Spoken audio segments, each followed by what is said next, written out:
gahunda mu mwanya wanjye ko bagira ngo warwaye kudashyushye ko bagira ngo umuhungu wanjye yararwaye wanjye nese ni ikihe kibazo mu mwanya wawe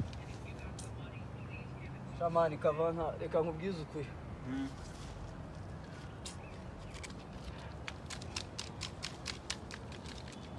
uriya hari abantu bavukira mu miryango yahiriwe jya nibaza nanjye nubwo niba ari isaha izagera bro ibibazo n'ibigeragezo ncamo bizageraho bigashira inzara mani inzara imyaka mfite nka buri cyo gutamira ugerageza gusenga se basi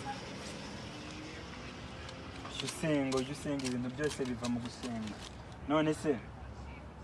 ubuzima bwo mu cyaro kubona tuzabushobora gute se mu mwanya wanjye asa ubundi kavanta ujya utekereza byibuze ku kintu cy'uko ari gashwandi yemeye akava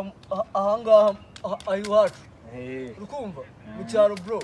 akamanuka akagera imijyi akareba ibyo ari harya ntibari batuye hirya hamwe no kwa mudugudu hano inyuma yo kwa mudugudu neza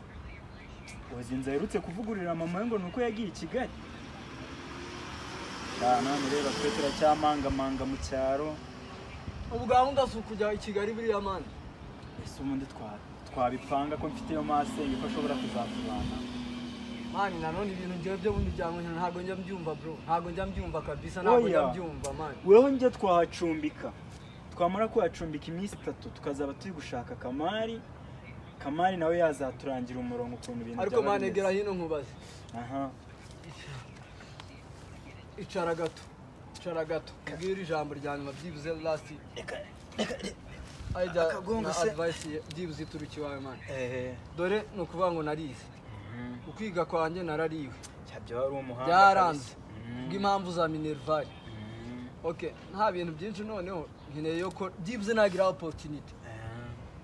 yuko nanakorera n'amafaranga niyo byaba ari nadukeya ariko nkazajya mbona icyo gutamira wenda nazajya nibuka n'umuryango wanjye nyuma nkanaronka ngahaha nkohereza umukecuru niyo byaba ari ibyo 3 ku kwezi gusha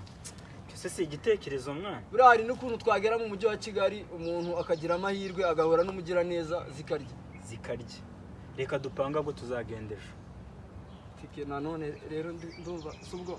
uri tayari reka tugende tujye kugurisha Akaga hene kanje wa mwana w'ihene wanjye ariko inkuru yo nzayisigira mere tugende nitugire ikibazo tuzongera tumuhamagara gurisha inkuru duhite ayatwoherereza sabra ni n'umugisha kumenyana n'abantu nkamwe byibuze mwagizaho muvukiraho gakeya